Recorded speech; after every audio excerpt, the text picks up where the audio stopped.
आप सभी का स्वागत है मेरे चैनल कोवी केमिस्ट्री में। आज अपन पढ़ेंगे 11th के चैप्टर 4 केमिकल बॉन्डिंग में फाजन्स रूल एंड वीएससीपीआर थ्योरी।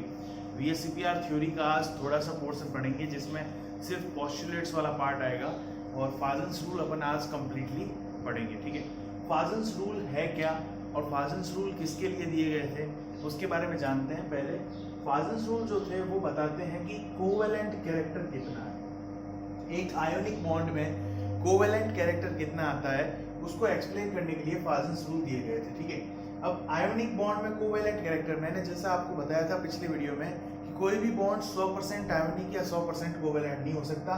मतलब जो आयोनिक बॉन्ड बन रहा है उसमें कुछ ना कुछ कोवेलेंट कैरेक्टर भी प्रेजेंट रहेंगे। कोवेलेंट कैरेक्टर क्या होते हैं? कोवेलेंट कैरेक्टर होते हैं कि जिसमें बॉन्डिंग में इलेक्ट्रॉन शेयरिंग में प्रेजेंट रहते हैं।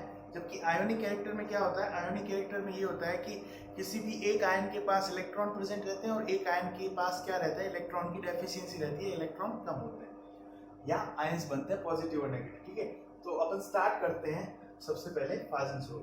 फाजन्स रूल में क्या है कि भाई कैटायन जो है,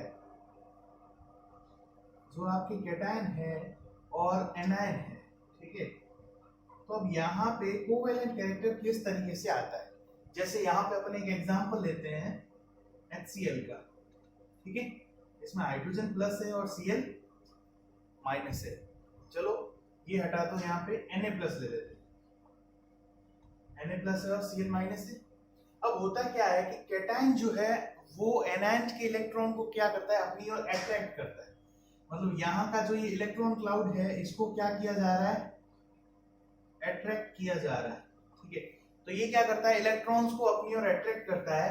तो इस कारण क्या होता है कि इलेक्ट्रॉन कंप्लीटली तो क्या होते हैं, इसके पास नहीं आते, बट इलेक्ट्रॉन क्या करते हैं कि धीरे धीरे यहाँ पे बीच में आ जाते हैं। ठीक है, इलेक्ट्रॉन्स का जो ये कुछ अमाउंट है वो कुछ इस तरीके से यहाँ पे बीच में आ जाता है। ठीक है, और ये जो बीच में आ जाता है कुछ इलेक्ट्रॉन का अमाउंट, इसका मतलब ये है कि इन दोनों एटम्स के बीच में क्या हो रहा है? कुछ ना कुछ पार्ट ऑफ इलेक्ट्रॉन शेयरिंग हो रहा है। इस कारण इसको क्या बोल दिया जाता है? Covalent character. कंप्लीटली नहीं हो रहा, यहाँ पे कंप्लीशन नहीं है, बट यहाँ पे ये है कि इसके अट्रैक्शन के कारण इलेक्ट्रॉन्स जो है वो कुछ अमाउंट में NaCl के पास आ जाते हैं। मतलब यहाँ पे जो इनकी डिस्टेंस है इलेक्ट्रॉन की वो कम हो जाती है और इलेक्ट्रॉन मतलब लोकलाइज, मतलब कह सकते हैं यहाँ पे बीच में आके प्रेजेंट हो जाते हैं और इस कारण इसमें कोवेलेंट कैरेक्टर जनरेट हो जाते हैं। ठीक है, तो इस कारण कोई भी बॉन्ड जो है, कोई भी आयोनिक बॉन्ड है वो 100% आयोनिक नहीं होता, उसमें कुछ ना कुछ कैरेक्टर कोवेलेंट प्रेजेंट रहेंगे। उसके बाद जो बात आती है वो बात ये है कि फाजन्स रूल के अकॉर्डिंग कौन से कैटायंस ज्यादा पोलराइज करते हैं, इसको पोलराइजेशन कहा जाता है। ठीक है, पोलराइजेशन कैसे? यहाँ पे दो चीजें होती है, एक तो होती है पोलराइजिंग पावर, दो टर्म्स आती है यहाँ पे, तो अपने को दो टर्म्स पढ़नी है। एक आती है टर्म यहाँ पे polarising power, polarising power. Polarising power हमेशा किसकी होगी? कैटायन की होगी। मतलब उसकी पोलराइजिंग पावर कितनी है या उसके इलेक्ट्रॉन्स को अट्रैक्ट करने की पावर कितनी है। ठीक है, और एक आती है टर्म यहाँ पे पोलराइजेबिलिटी, पोलराइजेबिलिटी। इसका मतलब ये होता है कि जो एनायन है उसका पोलर होने का कितना चांसेस है, या जो एनायन है उसके इलेक्ट्रॉन कितने अट्रैक्ट हो रहे हैं। मतलब अगर बड़ी साइज का एनायन होगा तो आसानी से इलेक्ट्रॉन अट्रैक्ट हो पाएंगे, अगर छोटी साइज का एनायन होगा तो इलेक्ट्रॉन को अट्रैक्शन करने में थोड़ी मुश्किल होगी। तो पोलराइजेबिलिटी भी एक इंपॉर्टेंट फैक्टर है और एक पोलराइजिंग पावर भी इंपॉर्टेंट फैक्टर है। और थर्ड थिंग आएगी जो आपके आएगा वो आता है पोलराइजेशन। पोलराइजेशन मतलब ये पूरा जो प्रोसेस है कि मतलब ये यहां से इलेक्ट्रॉन क्लाउड को कितना डिस्ट्रॉय कर पाता है या कितना इसको अपनी जगह से आगे खिसका पाता है, उसको पोलराइजेशन कहेंगे अपन यहाँ पे। ठीक है, distortion of electron cloud of negative ion. ठीक है, तो ये यहाँ पे तीन टर्म्स अपन काम में लेंगे और तीनों टर्म्स को अपने को याद रखना है। उसके बाद अपन बात करते हैं फाजन्स रूल है क्या और कैसे एक्सप्लेन किए जाते हैं। ठीक है, पहले इसको थोड़ा रफ कर लेते हैं, देन देखते हैं कि फाजन्स रूल को कैसे एक्सप्लेन किया जा सकता है। ओके,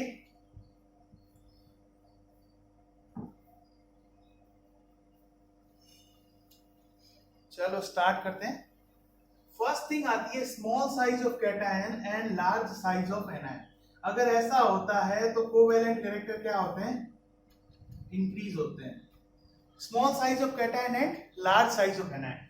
तो यहाँ पे कभी कभी कुछ इस तरीके से पूछ लिया जाता है, जैसे आपको एक क्वेश्चन पूछा जाए कि एक आपको HCl बॉन्ड दे दिया गया और एक आपको NaCl बॉन्ड दे दिया गया, ज्यादा कोवेलेंट कैरेक्टर किस में आएंगे? तो ज्यादा कोवेलेंट कैरेक्टर ऑब्वियस सी बात है, दोनों में Cl तो क्या हो गया, कॉमन हो गया। उसके बाद जब बात की जाती है तो यहाँ पे कौन है, हाइड्रोजन। चलो हाइड्रोजन को हटा देते हैं, यहाँ पे लिथियम लिख देते हैं। यहाँ पे कौन है, लिथियम है, और यहाँ पे कौन है, सोडियम है। दोनों में से छोटी साइज किसकी होती है, लिथियम की साइज सोडियम से छोटी होती है। ठीक है, तो लिथियम की साइज छोटी होगी, इसका मतलब इसका पोलराइजेशन, ये पोलराइजेशन ज्यादा करेगा, तो ज्यादा कोवेलेंट कैरेक्टर किसमें होंगे, LiCl में। NaCl में क्या होंगे, कम कोवेलेंट कैरेक्टर होंगे। तो ऐसा ये डिपेंड करता है कि साइज ऑफ कैटायन क्या है और साइज ऑफ एनायन क्या है। ठीक है, जैसे आपको अगर दो कंपाउंड इस तरीके से दे दिए जाए, एक आपको LiF दे दिया गया, एक आपको दे दिया गया LiCl, और एक आपको दे दिया गया LiBr। अब आप देख रहे हैं तीनों में कैटायन जो है वो तो क्या है, सेम है, लिथियम आयन है, जबकि यहाँ पे एनायन की साइज चेंज हो रही है। एनायन की साइज में यहाँ पे फ्लोरीन है, बाद में क्लोरीन है और बाद में ब्रोमीन है। तो जब बात ही की जाती है तो फ्लोरीन और ब्रोमीन और आयोडीन, जब आप अप टू डाउन जाओगे तो एटॉमिक साइज जो होती है, वो इंक्रीज होती है। इसका मतलब यहाँ पे सबसे बड़ा आयन कौन सा है, Br है। अगर आयोडीन होता तो यहाँ पे सबसे बड़ा आयोडीन होता, बट यहाँ पे सबसे बड़ा आयन कौन सा है, Br है। मतलब उसका पोलराइजेशन क्या हो रहा है, ज्यादा हो रहा है, और इस कारण सबसे ज्यादा कोवेलेंट कैरेक्टर किसमें होंगे, इसमें। इसको अपन नंबर दे देते हैं, फर्स्ट, सेकंड एंड थर्ड। तो सबसे ज्यादा कोवेलेंट कैरेक्टर किसमें आएंगे, थर्ड में, देन आएंगे सेकंड में, और देन आएंगे फर्स्ट में। तो ये आता है फर्स्ट पॉइंट कि स्मॉल साइज ऑफ कैटायन और लार्ज साइज ऑफ एनायन जो है उसमें कोवेलेंट कैरेक्टर किस तरीके से आ सकते हैं। सेकंड बात आती है greater the charge on cation greater the covalent character. अगर मतलब चार्ज बढ़ता है कैटायन पे तो एक बात ये आती है कि अगर आप एनायन ले रहे हो, जैसे आपने एक ले लिया लिथियम प्लस, एक आपने ले लिया मैग्नीशियम 2 प्लस, और एक आपने लिया एल्यूमिनियम 3 प्लस। ठीक है, और अब आपको पूछा जा रहा है कि ये 3 एनायन है, तो इन तीनों में सबसे ज्यादा पोलराइजिंग पावर किसकी होगी। ठीक है, तो एक बात आपको हमेशा याद रखनी है कि जैसे जैसे पॉजिटिव चार्ज बढ़ता है, अगर पॉजिटिव चार्ज आपके बढ़ रहा है उसका मतलब साइज क्या होगी, डिक्रीज होगी, और अगर नेगेटिव चार्ज बढ़ रहा है उसका मतलब साइज क्या होगी, इंक्रीज होगी। क्यों? क्योंकि पॉजिटिव चार्ज आपके बढ़ रहा है, इसका मतलब वहां पे इलेक्ट्रॉन की कमी है, और इलेक्ट्रॉन की कमी होने के कारण वहां पे क्या होता है, न्यूक्लियस का अट्रैक्शन फोर्स ज्यादा होता है, और एटम की स्मॉल साइज क्या हो जाती है, छोटी हो जाती है। जबकि जब आप नेगेटिव की बात करते हो तो वहां पे इलेक्ट्रॉन का नंबर ज्यादा हो जाता है, और न्यूक्लियस के ये बस में नहीं रहता कि वो सारे इलेक्ट्रॉन्स को अपनी ओर अट्रैक्ट कर पाए, इस कारण इलेक्ट्रॉन्स फैलते रहते हैं, मतलब थोड़े थोड़े दूर चले जाते हैं। ठीक है, और उसी कारण क्या होती है, साइज बड़ी हो जाती है। इसी कारण क्या होता है कि आप अगर ध्यान दें कि एनायन की साइज हमेशा बड़ी होती है, जबकि कैटायन की साइज क्या होती है, छोटी होती है। तो अपने को ये फंडा याद रखना है कि अगर पॉजिटिव चार्ज बढ़ रहा है तो उसकी साइज पे क्या फर्क पड़ेगा, अगर पॉजिटिव चार्ज बढ़ेगा तो साइज क्या होगी, कम होगी। तो अगर आपको यहाँ पे पूछ लिया गया कि सबसे ज्यादा पोलराइजिंग पावर किसकी होगी, तो सबसे ज्यादा पोलराइजिंग पावर आपके एल्यूमिनियम आयन की होगी, उसके बाद मैग्नीशियम आयन की, और सबसे कम होगी लिथियम आयन की। क्यों? क्योंकि 3 प्लस चार्ज है इस पे और इस पे 1 प्लस चार्ज है। ठीक है, तो ये थिंग सेकंड पॉइंट आपके इस तरीके से समझाया जाता है। थर्ड आपको दे दिया गया है कि अगर आपके पास दो तरह के कैटायन है और दोनों की ही साइज सेम है, जैसे आपको एक एग्जांपल दे दिया गया कि एक आपके पास लिथियम प्लस है, ठीक है, एक आपके पास मैं लिथियम प्लस दे रहा हूं और एक मैं आपको दे रहा हूं कॉपर प्लस। आपको ये दो तरह के क्या दिए गए हैं, आयंस दिए गए हैं। तो अगर दो कैटायन है और दोनों की सेम साइज है, अप्रॉक्स सेम साइज है, जस्ट अपने को इमेजिन करना है, तो वहां पे कौन सा आप मेटल आयन लोगे, ठीक है। तो अगर अपने पास यहाँ पे दो कैटायन है, ठीक है, अपने पास दो कैटायन हो गए और दोनों की लगभग अपन साइज को सेम नहीं मान सकते, इनकी लिथियम प्लस को लिया जा सकता है, स्कैंडियम प्लस को लिया जा सकता है, ठीक है। तो इन दोनों को जब देखा जाता है तो लिथियम और स्कैंडियम ये अपने बिलोंग करता है एस ब्लॉक से और ये बिलोंग करता है डी ब्लॉक से। तो बात ये आती है कि अगर दो कैटायन है और उनकी साइज अप्रोक्सीमेटली सेम है, ठीक है, और दोनों पे चार्ज लगभग बराबर हो गया, इसका मतलब लगभग साइज उनकी क्या है, बराबर है, तो ट्रांजिशन मेटल कैटायन कौन सा चूज किया जाएगा, ठीक है। तो ट्रांजिशन मेटल कैटायन चूज किया जाएगा, इसका मतलब ये है कि जो डी ब्लॉक के एलिमेंट का कैटायन है उसको चूज किया जाएगा। अगर आपके पास कुछ इस तरीके का एग्जांपल आता है जिसमें दोनों की साइज सेम होती है तो आप हमेशा डी ब्लॉक के कैटायन को चूज करेंगे, उसकी पोलराइजिंग पावर इससे ज्यादा होगी, ठीक है। तो ये एक इसका थर्ड लॉ है कि भाई फाजन्स रूल के 3 रूल्स हैं। फर्स्ट, साइज कैटायन की छोटी होनी चाहिए और एनायन की साइज बड़ी होनी चाहिए तो कोवेलेंट कैरेक्टर ज्यादा होंगे। सेकंड, चार्ज अगर कैटायन पे ज्यादा है तो कोवेलेंट कैरेक्टर ज्यादा होंगे। और थर्ड, अगर दो तरह के कैटायंस हैं और उनमें से एक क्या है, ट्रांजिशन एलिमेंट है या डी ब्लॉक का एलिमेंट है, तो डी ब्लॉक के एलिमेंट के कैटायन में कोवेलेंट कैरेक्टर ज्यादा आएंगे, ठीक है, कोवेलेंट कैरेक्टर ज्यादा आएंगे डी ब्लॉक के एलिमेंट के कैटायन में। तो ये 3 जो रूल हैं इनको फाजन्स रूल बोला जाता है और ये तीनों ही रूल डिसाइड करते हैं कि कौन से आयनिक बॉन्ड में कितने कोवेलेंट कैरेक्टर प्रेजेंट रहेंगे, ठीक है। उसके बाद कुछ फैक्टर अफेक्टिंग होते हैं जो कि मतलब इस कैरेक्टर को डिसाइड करते हैं। जो फैक्टर अफेक्टिंग में क्या आएंगे, तो पोलराइजिंग पावर आएगी कैटायन की, पोलराइजेबिलिटी ऑफ एनायन, एनायन कितना बड़ा है, और थर्ड आता है पोलराइजेशन का एक्सटेंट, मतलब पोलराइजेशन कितना हो रहा है, थोड़ा हो रहा है, ज्यादा हो रहा है, इस बेसिस पे। तो ये तीनों यहाँ पे फैक्टर अफेक्टिंग की फॉर्म में भी काम करते हैं। तो ये अपन ने फाजन्स रूल को कंप्लीटली पढ़ लिया है। इसमें क्वेश्चंस डायरेक्टली नहीं पूछे जाते, इस तरीके से क्वेश्चन पूछे जाते हैं कि जैसे आपको LiCl और NaCl दे दिया और पूछ लिया कि इन दोनों में ज्यादा कोवेलेंट कौन है। ऐसे क्वेश्चन मोस्टली नीट में और IIT में दिए जाएंगे, ठीक है। 11th और 12th क्लास के लेवल में इस तरीके के क्वेश्चन बहुत कम देखने को मिलता है। या फिर आपको इस तरीके से दे दिया और कह दिया कि इनमें कोवेलेंट कैरेक्टर का ऑर्डर अरेंज करो, ठीक है। तो इस तरीके से अपने ये फाजन्स रूल कंप्लीट होता है। उसके बाद अपन बात करते हैं VSEPR थ्योरी। VSEPR थ्योरी एक बेटर थ्योरी है जो लुईस स्ट्रक्चर, जो आपके कोवेलेंट कंपाउंड है, उनका शेप और स्ट्रक्चर बताने में मदद करती है, ठीक है। VSEPR थ्योरी का मेन यूज क्या है कि कोई भी आपके पास जो कोवेलेंट कंपाउंड है, आपको उसकी शेप और स्ट्रक्चर पता करना है, उसमें बॉन्ड एंगल कितना होगा वो पता करना है, उनकी बॉन्ड लेंथ कितनी होगी, इनको पता करने के लिए VSEPR थ्योरी का यूज होता है, ठीक है। VSEPR थ्योरी का पूरा नाम है valence shell electron pair repulsion theory. चलो स्टार्ट करते हैं इसको भी। VSEPR valence shell electron pair repulsion theory,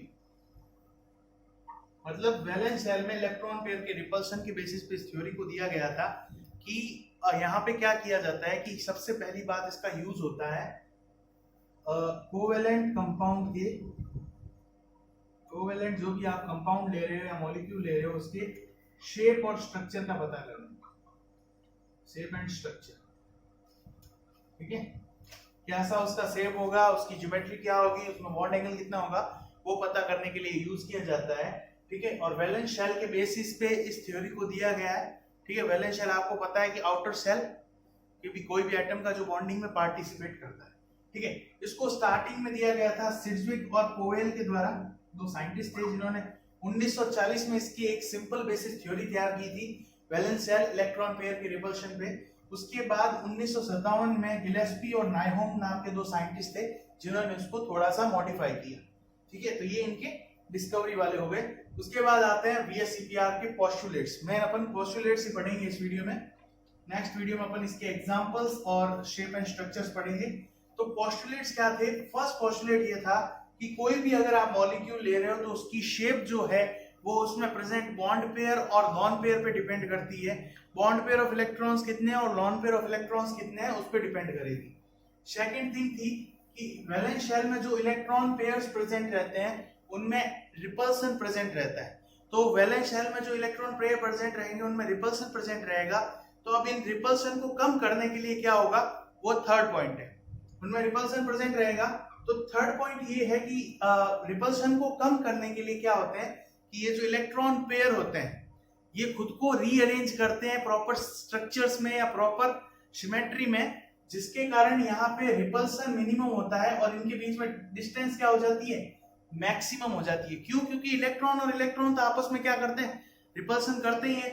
तो होता क्या है कि ये जो इलेक्ट्रॉन जो है ये अपनी पोजीशन क्रिएट करते हैं कि भाई ये जो स्ट्रक्चर है, जैसे मैंने आपको NH3 का स्ट्रक्चर बताया था, अगर NH3 के स्ट्रक्चर की बात की जाती है तो वहां पे आप देखेंगे कि कुछ इस तरीके से स्ट्रक्चर देखने को मिलता है। ये ऐसे ही क्यों होता है, इसको ऐसे क्यों नहीं बना सकते, ठीक है, ये ऐसे बना के यहाँ पे लोन पेयर क्यों नहीं रख सकते। तो ये वाला स्ट्रक्चर गलत माना जाता है, ये वाला स्ट्रक्चर सही माना जाता है। क्यों माना जाता है, वो इस थ्योरी के रीजन के बेसिस पे है कि ये जो इलेक्ट्रॉन की जो पोजीशन है वो हमेशा मैक्सिमम डिस्टेंस में होनी चाहिए और मिनिमम रिपल्सन होना चाहिए। यहाँ पे अगर ये स्ट्रक्चर आप रखेंगे, इसके जो लॉन पेयर है और यहाँ पे इसका बॉन्ड पेयर है, इन दोनों में आपस में रिपल्शन होगा और ये मॉलिक्यूल अनस्टेबल हो जाता है, ठीक है। तो इस कारण क्या होता है कि थर्ड पॉइंट ये आता है कि इलेक्ट्रॉन की पोजीशन कुछ इस तरीके से रखी जाती है जिसमें रिपल्सन मिनिमम हो और डिस्टेंस क्या हो, मैक्सिमम हो। फोर्थ थिंग ये होती है कि वैलेंस शेल को एक स्फीयर की तरह मान लिया जाता है और उस स्फीयर पे जो इलेक्ट्रॉन पेयर है वो मैक्सिमम डिस्टेंस पे प्रेजेंट रहते हैं। इनमें डिस्टेंस मैक्सिमम रखी जाती है ताकि रिपल्सन कम से कम प्रेजेंट हो। उसके बाद बात आती है कि इस थ्योरी में मल्टीपल बॉन्ड जो होते हैं, डबल बॉन्ड होते हैं, ट्रिपल बॉन्ड होते हैं, उनको एक सिंगल सुपर पेयर मान लिया जाता है, ठीक है। उनको अलग अलग नहीं माना जाता, उनको एक सिंगल सुपर पेयर मान के और इस थ्योरी में आगे बढ़ा जाता है कि भाई ये जो आपके डबल और ट्रिपल बॉन्ड है वो एक सिंगल सुपर पेयर है और उसी को एक बॉन्ड में ही कंसीडर कर लेते हैं, ठीक है। जैसे एक मॉलिक्यूल आता है जिसका एग्जांपल आपको दे रहा हूं मैं, XeOF2। XeOF2 में यहाँ पे कुछ इस तरीके से होती है उसकी स्ट्रक्चर, दो लॉन पेयर और दो बॉन्ड पेयर, और ये ऑक्सीजन का जो ये बॉन्ड है तो इसको क्या मान लिया जाता है, इसको भी यहाँ पे एक बॉन्ड के रूप में ही कंसीडर किया जाए और इसको सिंगल सुपर पेयर माना गया, मतलब ये एक सिंगल सुपर पेयर है, ठीक है। बाकी इसका कुछ नहीं है, इसको सिंगल बॉन्ड की फॉर्म में यूज करते हैं और इसको मतलब क्या किया जाता है कि ये भाई ये भी एक बॉन्ड है और ये कुछ इस तरीके से स्ट्रक्चर में प्रेजेंट है। उसके बाद बात करते हैं रेजोनेंस स्ट्रक्चर। अगर मान लो रेजोनेंस स्ट्रक्चर है तो VSEPR थ्योरी को कोई भी रेजोनेंस स्ट्रक्चर पे अप्लाई किया जा सकता है। VSEPR थ्योरी वैसे ही स्ट्रक्चर एंड ऑल बताती है, उसमें वो इलेक्ट्रॉन का डीलोकलाइजेशन वाला कोई सीन नहीं है यहाँ पे। तो रेजोनेंस स्ट्रक्चर जितनी भी बनती है आप हर स्ट्रक्चर पे VSEPR थ्योरी को अप्लाई कर सकते हो, ठीक है। तो ये हो जाते हैं VSEPR थ्योरी के पोस्टुलेट्स। इसके आगे के कुछ टॉपिक्स हैं वो अपन नेक्स्ट वीडियो में पढ़ेंगे कि लॉन पेयर और लॉन पेयर में रिपल्शन क्यों होता है, बॉन्ड पेयर और लॉन पेयर होते क्या है, दरअसल बॉन्ड पेयर और लॉन पेयर को किस तरीके से डिफाइन किया जाता है, और उसके बाद अपन पढ़ेंगे कि ये वाली स्ट्रक्चर यहाँ पे ये गलत थी, ये वाली स्ट्रक्चर यहाँ पे सही थी, तो सही क्यों है, क्या स्ट्रक्चर है इसका, इसकी ज्योमेट्री क्या होती है, ये अपन नेक्स्ट वीडियो में पढ़ेंगे। इस वीडियो में इतना ही।